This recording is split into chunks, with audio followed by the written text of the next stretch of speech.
और कोई आपको पूछ नहीं रहा है, आपके पास कोई आ नहीं रहा है, आपको कोई गोद में उठा नहीं रहा है, शायद इसलिए आप रो रहे होंगे। भगवान ने कहा इसलिए भी मैं नहीं रो रहा। तो ठाकुर जी एक बात बताओ, आप क्यों रो रहे हो? आपके रोने का हेतु क्या है? भगवान ने कहा हेतु कुछ भी नहीं है, बस मैं गोकुल में रहने वाले गोकुल वासियों को जगाना चाहता हूं। प्राणी मात्र मोह की निशा में सो रहा है और मेरा हेतु सिर्फ इतना है कि व्यक्ति जग जाए, जागरण हो जाए और उसे पता चल जाए कि हमारे जीवन का लक्ष्य है परमात्मा की प्राप्ति। बस मैं इतना ही चाहता हूं। बोलिए भक्तवत्सल भगवान की जय हो। अगर हम राम जी और श्याम जी की तुलना करें तो राम जी आए दिन के 12 बजे और भगवान कृष्ण आए रात के 12 बजे। क्यों?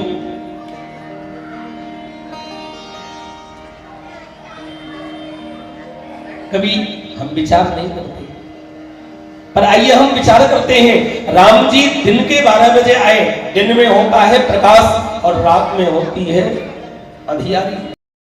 अगर आपके हृदय में प्रकाश है ज्ञान का तो आपका हृदय अवध है, और आपके हृदय में अंधकार है तब ये मथुरा है।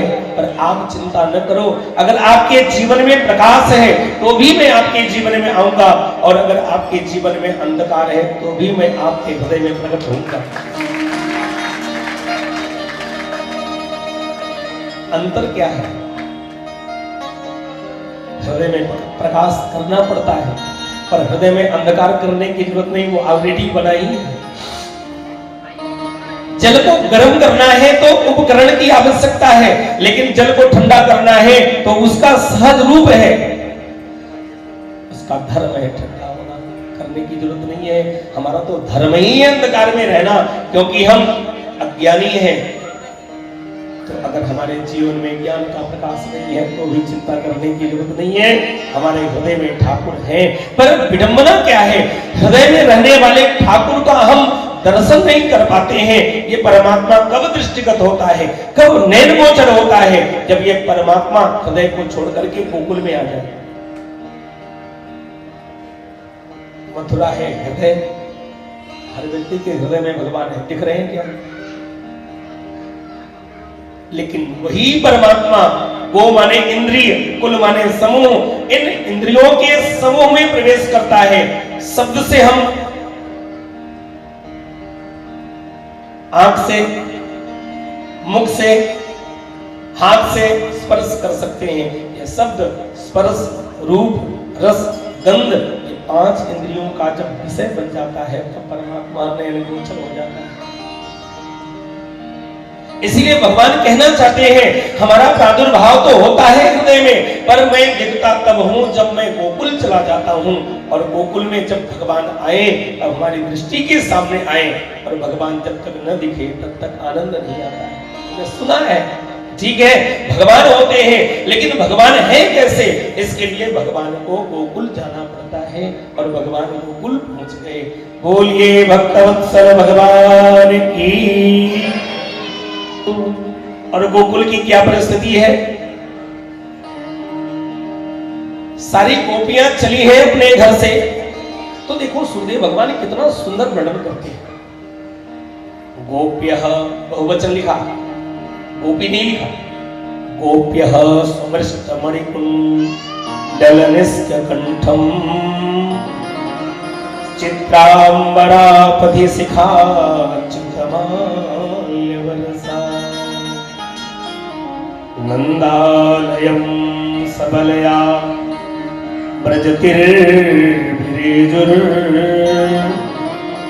व्यालोलकुण्डलपयो धरहार शोभा।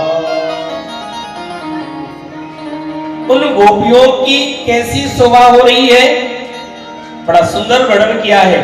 उनके पयोधरों पर हार सुशोभित हो रहे हैं, उनके शरीर पर सुंदर वस्त्र हैं, और अपने बालों में सफेद गुच्छे पुष्प के अंकित कर रखे हैं।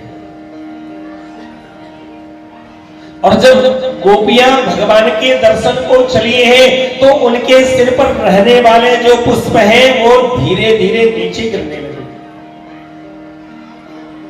उसे खोल दे, क्या बात है। वृंदावन बिहारी लाल की। क्या निवेदन कर रहा था मैं जी?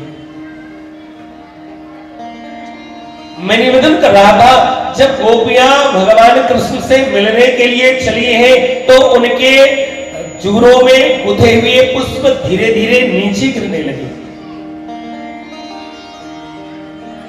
किसी ने पूछा क्यों? इस पर भी हमारे ब्रज के संतों ने बहुत सारे भाव लिखे हैं। दो चार भाव हम आपको निवेदन करेंगे समय के हिसाब से। हमारे संत कहते हैं वो पुष्प सोचने लगे कि कुछ ऐसी गोपियां हैं जिन्होंने नंद भवन नहीं देखा है, अभी नई नवेली है और कृष्ण दर्शन को आएंगी जरूर, तो घूंघट लगा करके आएंगी, उनको पूछना न पड़े कि हम नंद भवन इधर से जाएं, तो पुष्प गिर करके एक पंक्ति बना दिए हैं। जैसे हम कोई कार्यक्रम करते हैं तो चूना गिरा देते हैं, आने वाले को पता चले गाड़ी यहीं से घूमनी है। शायद इसलिए पुष्प गिर करके एक रास्ता बता रहे हैं,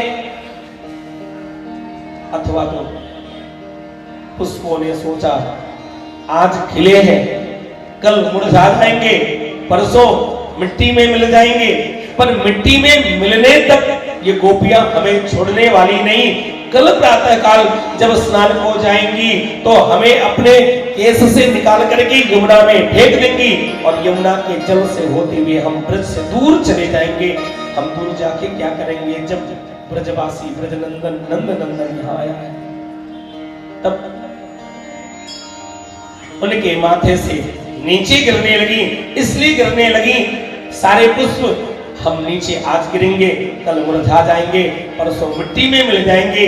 हमारे नंद नंदन धीरे धीरे बड़े होंगे, पहले 4 पग से चलेंगे, फिर 2 पग से चलेंगे, और जब 2 पग से चलने लग जाएंगे एक दिन बाहर आएंगे, और जब बाहर आएंगे हो न हो कोई चरण मेरे प्रभु का मेरे माथे पर पड़ जाए तो हम धन्य धन्य हो जाएंगी।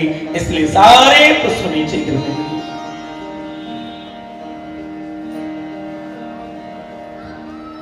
बोलिए भक्तवत्सल भगवान की जय। एक संत ने कहा शायद इसलिए पुष्प नीचे गिर रहे होंगे।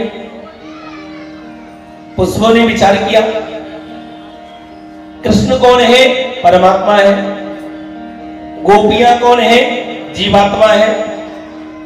जब कोई जीवात्मा परमात्मा की तरफ जाने लग जाता है तब उसके सिर पर नहीं बैठना चाहिए, उसके चरणों में आकर के वंदन करना चाहिए कि धन्य है तूने संसार को छोड़ करके भगवान को अपना लिया। ऐसे बहुत सारे भाव लिखे हैं, पर ये पुष्प क्यों गिरे ये तो पुष्प ही बता सकते। नंद बाबा के महल पर चारों तरफ दूध दही मक्खन की कीच मची हुई है। हरिद्रा चूर्ण तैलांत ही सिंचन्त्यो जन्मोच्चगुः। अपने घर के सामने एक बड़ा सा कुंड बनाया है और जितना पानी लिया उतना ही केसर लिया है और गर्म किया और उसी के अंदर घी डाल दिया।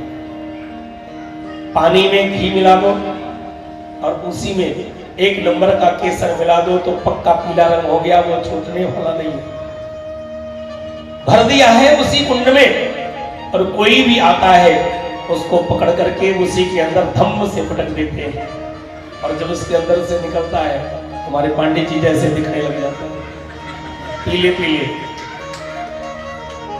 अभी देखो आप लोगों का रंग उतर गया लेकिन आपका रंग चढ़ा हुआ है। यह कृष्ण प्रेम का रंग है और कृष्ण का रंग कैसा भी हो और शरीर पर तो पीतांबरी ही दमकती है। तो अगर घर से आए व्हाइट बन के और उसके अंदर से जब निकले तो येलो हो गए और बड़ी अपूर्व शोभा हो रही है। आकर के गोपियां बधाई दे रही है, मैया बधाई हो बधाई हो बधाई हो। आइए एक बधाई गा ले। लल्ला जन्म सभी हाथ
की, पगड़ी की होगी